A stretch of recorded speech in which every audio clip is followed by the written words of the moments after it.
everyone. Guess what? We're back, straight from the Paws. It's been a while since you've seen us, and I know you all know why. We got stuck with COVID. And today, in case you forgot who I am, I'm Gail Furtado, the host of Straight from the Paws, and also the president of Forever Paws. Today I have one of my, well, you know my new, I think you've met my new director. If you haven't met the show, this is our new director who's not really new, 9 months, Ariana Silva. Hi everyone.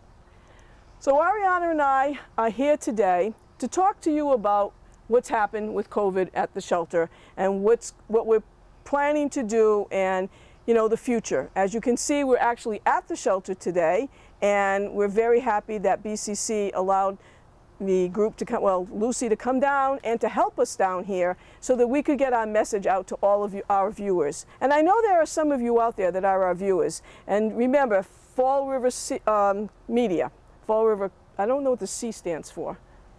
Community, I always forget community. Why don't you help me on that? I was going to, but this is your intro. Oh, so. yeah, okay. So, so Fall River Community Media, and they have been wonderful.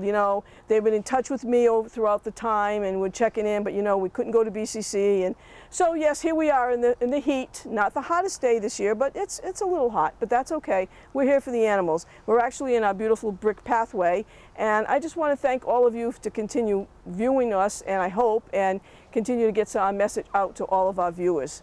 Now, I want to start with Ariana. We've been in this since we're in August, we'll go almost in August, and this show will view in August, but you are been here for what, 9 months? About that, yeah, since 9 November. months. November. And then all of a sudden, pandemic. And I was like panicking myself, not only for my personal life, but for the shelter, because I thought, all right, I don't know how well she's going to do on this, and I don't know if she's going to be able to handle it, if she's going to be a nervous Nelly and fall apart, and what's going to happen to the shelter. And she calls me on the phone, and she's telling me, and I was a little insulted, I must tell you that. Oh, no? I know you're a little, you're in that older age bracket, she said, so you really shouldn't be coming to the shelter. But, she said, if you want to come, it's up to you, so I'm like, okay, Ariana, thank you very much. I was trying to protect you guys. Yes, she was, and she was trying to protect me, so, I appreciated that. So, Ariana has been around only, like I said, for 9 months, and then all of a sudden, pandemic arose, and she's like, okay, I've already been on, mass.gov, and I already know what we got to do, and of course nothing was out there about shelters, right? Nothing. We tried calling, you called the government, who controls us. Yep. Well, it was mass.gov, Yep. and then it was the Attorney General, Right. and then it was, the Center for Disease Control, because there was no, when you're looking at what's mandated and who's, has to work, who's not considered, an essential worker, there was no animal shelters. There was some, veterinary care, emergency care. There were different places that provided supplies and things that the animals need, just like people need, but there was nothing in the animal care field. So what happened was we submitted the information to mass.gov to see if they would add the animal sheltering, world on there, and they did that. Yes, so that was great. That, again, then when she told me she was doing that, I was like, okay, I don't have to worry. I can just take care of my own situation at home and figure out what I'm going to do, and massive house cleaning, so that was good for me. But watching, listening to Ari and watching what she was doing and sending me emails, and we kept together on emails, and yep. Constantly. And I got to say, Ariana's job doesn't end when we close here at 4:30. She keeps going, and she'll send me a text like 9:30, 10 o'clock at night. Are you up? I have a question, especially with COVID.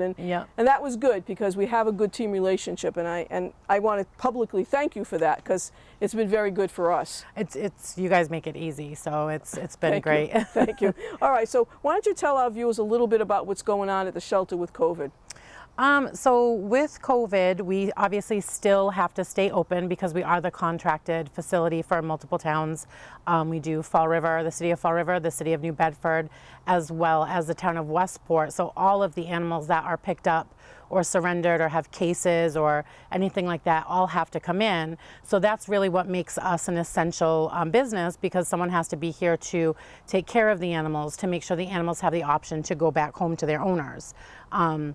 So that was all still going on, but in order to be in compliance with the rules and regulations, we had to really kind of cut everything back a little bit, Right. cut back staff and cut back volunteers, and to try to meet with the requirements of how many people are allowed in the space, and how to use social distance and make sure that we are all protected from each other as well as people coming in. So we did a really good job as far as taking care of that and taking everything down to the bare minimum, but we were still able to take care of the building and the animals in it, so that was really nice. We did cut down on some hours. We did cut down on some hours of operation to give us some extra time for deep cleaning and catching up on things that we would need to catch up on due to the shortage of the staff. We pushed through really well. We did. We did really well, and I got to just put out a plug here. Ariana, I don't have it with me today, but she had some friends making some Paws masks, but we also had a volunteer that dropped some of these off for us, which was very good. I'm using this one today. It kind of matches my outfit, so I try to stay color coordinated as best as possible. So that was great. We have had volunteers that wanted to say we wanted to come in the building, and we just started taking back our regulars and a couple of new people. We did an orientation. We took a few new volunteers back. I'm coordinating with Ariana, and we're looking at the time frames of when they can come in, who's in the building, who's not, and that has helped immensely, I think. Absolutely. Yeah, I think it's really worked. Now let's talk a little bit about our procedure now. One thing I want to talk about first of all is explain to people why we don't always answer the phone when it rings. Yes, so a lot of people get frustrated because they say they can't get through, or we're not answering, but there's one person answering the phone and there's two phone lines. So where we're open from 11 to 4, the phone is constantly ringing.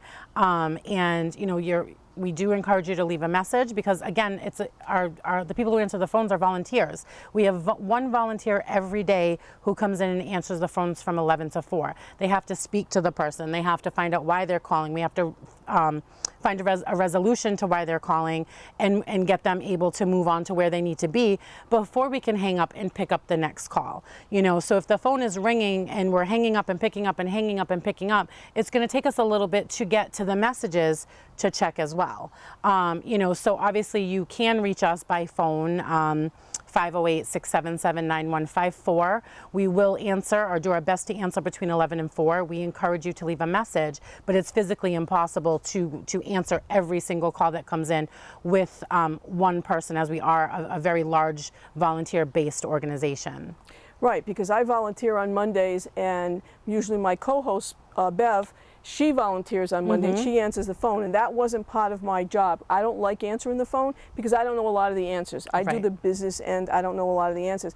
But she's saying to me, Gail, can you get that? Gail, can you get that? And I'm like, okay. So I start answering the phone, and then I feel like, I don't know this answer, let me get back to you. And I would get back to the person, but I could see why if we had, someone said, well, why don't we add a phone line? Absolutely not. You can't. There's no manpower or woman power to do that, so we have to sort of hold that off a little bit.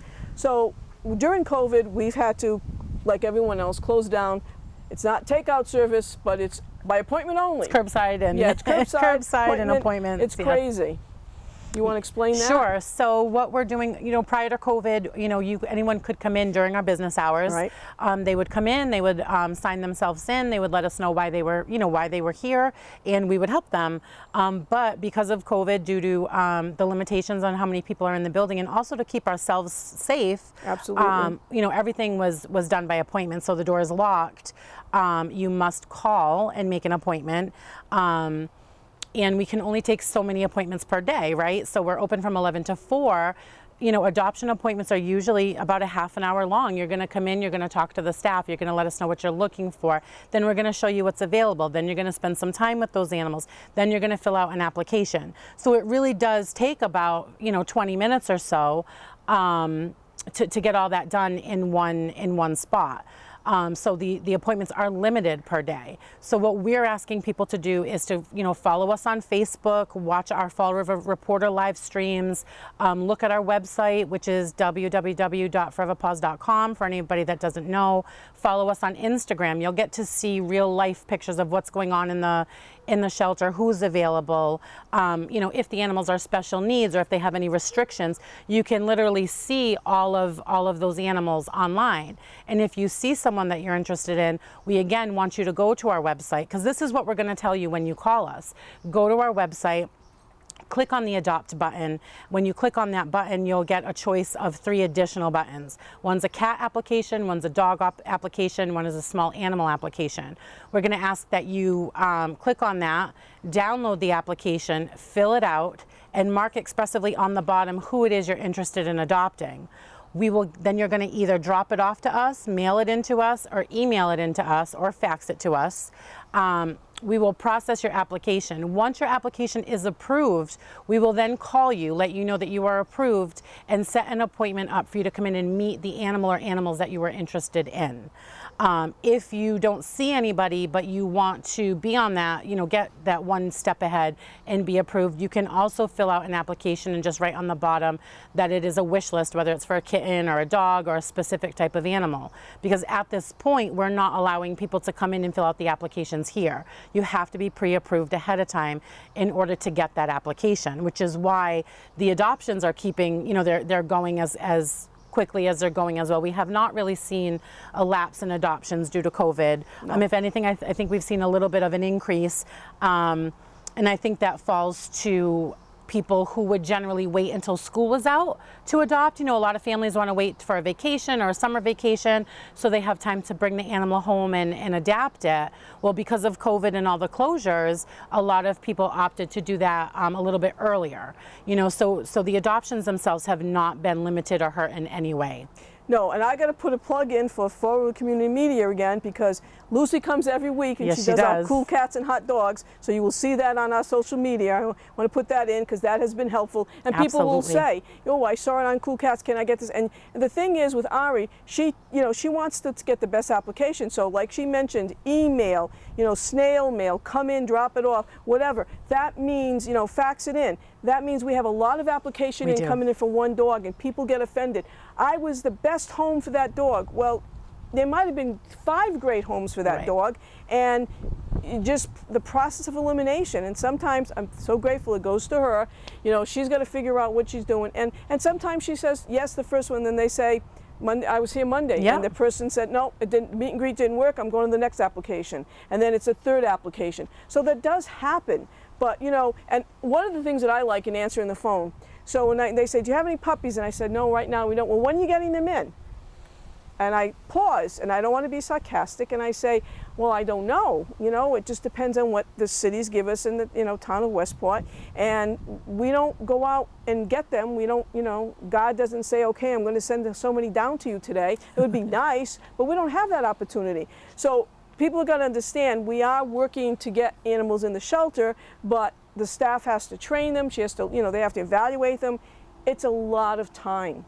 So please understand that. I think it's very important that we have a minimal amount of staff here, and they work very, very hard, and it makes it difficult when people don't, want us. They want something now. They want us to fix it now, and we can't. We can't always fix it.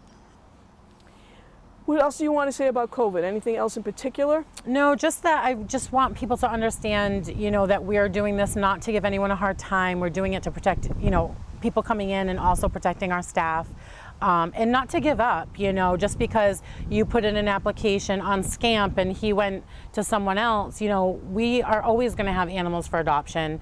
So it's in the person's best interest to have us keep their application on file, tell us what they're looking for, because we put you in our wish list. We know, hey, we talked to this, this person, they were really interested, or, for example, when there are multiple applications that are really good, how do you decide? A lot of times what I do is I have the people come in, so we'll see how the people interact with the dog.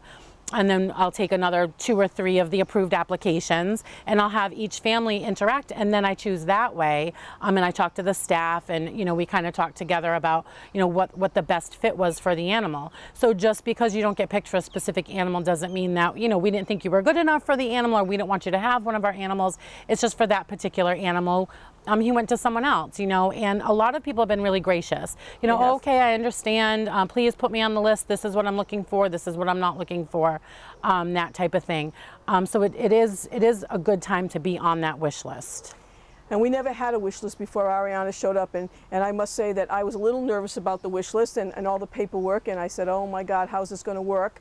But I got to say, so far, there's no wood out here, but knock on wood, I think it's worked out fine. And one of the things I'd like to bring up too is that we were able to get, and thanks to our treasurer Bev, we were able to get the PPP. And how did that work for us? That worked out really well. We were able to bring our staff back in at the time, you know, for full hours that they were, you know, they were cut previously, so we're able to bring them back in, which helped us, you know, take better care of the animals, allow us see more, you know, adoptions come through. It kind of, you know, let everybody take a breath for a little bit. We didn't have to worry so much because nobody knows, you know, are they we're gonna have to come in and say, okay, we have to let someone go today, or we have to let 2 people go, because again, we're nonprofit, so we're not making a profit constantly where we don't have to worry. So the PPP was extremely helpful in letting us breathe a little bit during this and helping us stay where we need to be. Right, I think that was great, and you know, we were really all nervous about what was going to happen and how it was going to work, and then all of a sudden, it just worked in our Absolutely. Our favor for sure, and we were very pleased about that. But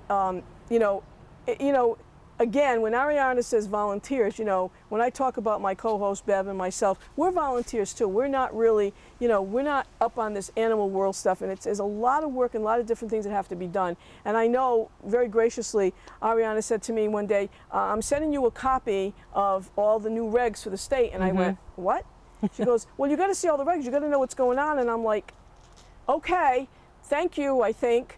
And, you know, and then she goes, oh, and I sent it to Denise because she's our membership coordinator and foster coordinator. So I had to let her know a few things, and I'm like, really? So, now I got to read this. So I said, okay. So I make copies, and I give a copy to Bev, and I said, okay, now we're going to read this. And I will tell you, since we've been in this building for 16 years, she's the first director that has ever shared that information with me. Gratefully, I will say that, I think.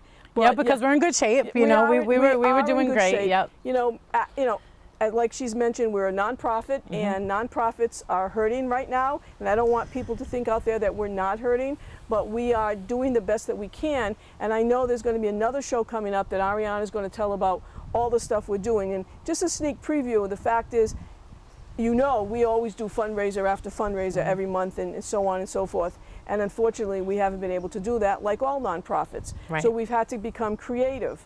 And that's not one of my middle names, is not creative, but I think Ariana has that ability. She likes fundraising, and I told her, absolutely not. You cannot be on my committee for fundraising. You're on the staff. You're going to do what you have to do. And she's like, yeah, but I got ideas. I've got contacts. And I'm like, no. You stick to your program, and you do what you got to do at the shelter. You got to get acclimated here. Maybe we'll talk about it down the road. Well, we've already talked about it, and Ariana's already on target with that, and I greatly appreciate that with her because she's got some great ideas. And you know, I'm very happy with everything that's going on at the shelter. You know, we have just another project that's going on. We have a new dog pathway, and you're going to have a volunteer program just for walking dogs, hopefully. Yep, it'll be a key into our dog enrichment program. So we'll have volunteers that are going to come in just to specifically walk the dogs and spend time with the dogs. I wanted to get it started, you know, in like May, but thank you, COVID, we were unable to do that. So we'll probably start the end of August, just kind of getting people together and know what we're going to do. But again, it will be limited due to social distancing and everything to do with COVID, but I don't want anyone to think that we forgot about it. It's all there. It's ready to go. We're just kind of waiting on to see what else happens here. And one good thing is that we also have a young man that's doing an Eagle Scout project, and he's working on our dog pathway. So we're going to hopefully have an agility course there. So I want to thank you, Ariana, for well, you're not coming in because you're working today anyway, but meeting with me today and talking to our audience. I want to thank you all. Please don't forget Forever Paws, and remember, this is your favorite TV show, straight from the Paws.